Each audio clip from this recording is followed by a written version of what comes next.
In 2010, few months after the earthquake that destroyed part of Haiti, I had the chance to integrate the MSF team, which is Médecins Sans Frontières, or in English, Doctors Without Borders, or maybe in Czech, lékaři bez hranic. My experience with the team gave me the occasion and the privilege not only to meet several great personalities with great hearts coming from different parts of the world, but also like give me the feeling that I was living my dream, because I've been surrounded by a lot of doctors, and it's like I was feeling like I'm doing it, I'm working as a doctor already. So one day I was having a little conversation with Tomáš, but it was about the healthcare system in Haiti.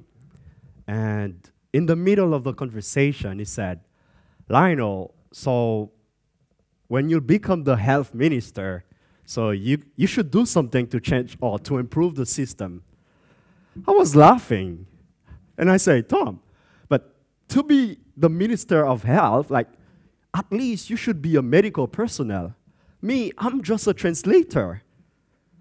And it was like a joke. And he said, oh, no worry. So if you want, you can come to my country and study medicine. Oh, I realized it was like a joke because I was not expecting such a proposition. And I didn't even give much, mean to it. I just didn't even reply to this. So we went back to work. 1 month later, I received an email after his departure and say, hey, Lyonel, I was not joking when I told you can come to my country and study medicine. I was serious.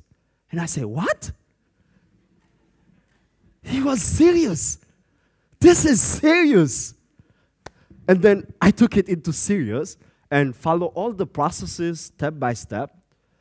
And in October 2012, my family and I landed in Prague, where I was starting my medical studies. So, arriving here, we had to face a lot of challenges. First of all, the weather. We're coming from a country, or a tropical country, where the minimum average of the temperature is about 20 degrees. And we don't know what cold really means. But here, we had to face the real cold. I remember, like, it was maybe 2 days or 3 days after arriving here. So we went for shopping in the neighborhood. But I was with my flip-flop. And suddenly, it started to snow. I was freezing. And my boy, 2 years old that time, and he started crying because this is the first time we're seeing the real snow. We used to see it on TV, but here, it was the real snow. So, as you can see, it was a hard time from the beginning till we get used to the cold now. Now, I can say my boy, who was crying, probably he loves snow more than a Czech boy now. So, second, other challenges was the language. Like, few months after, like, we were trying to learn basic Czech, and it was a bit hard for us to get adapted. So I remember in that time, like, when I go somewhere or meet some Czech people and they ask, where are you from? And I say, I'm from Haiti. They used to say, ti vole. At that time, I didn't know, I didn't understand what that ti vole means. And besides, everywhere I go, ti vole.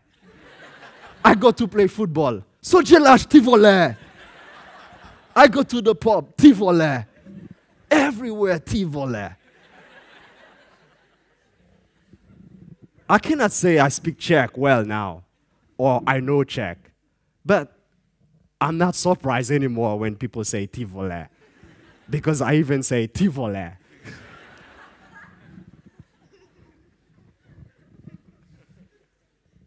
Other challenges was about my school.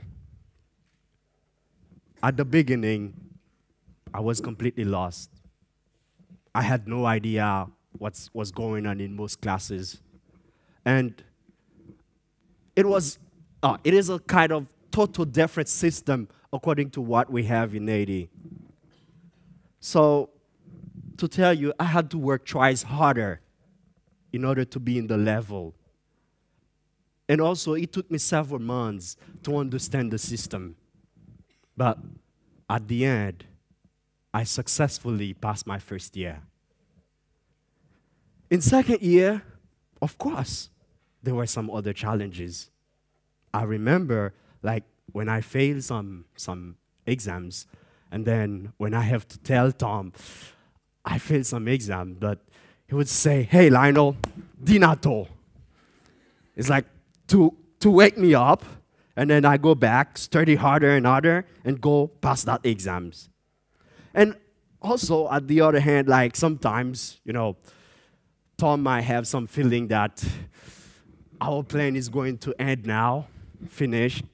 And I have to reassure him that, say, Tom, don't worry, it do not do.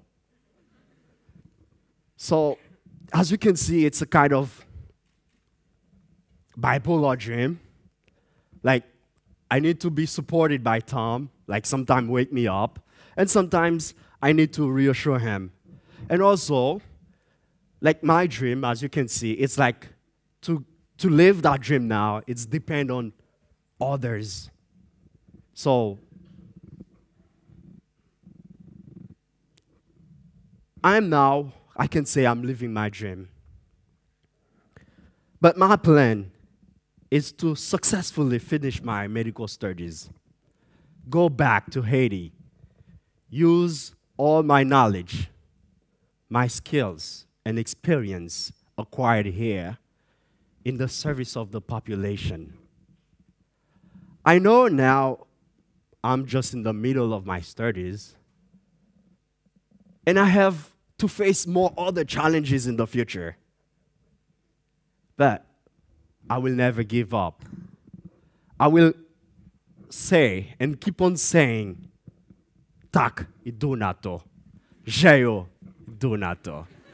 Děkuji.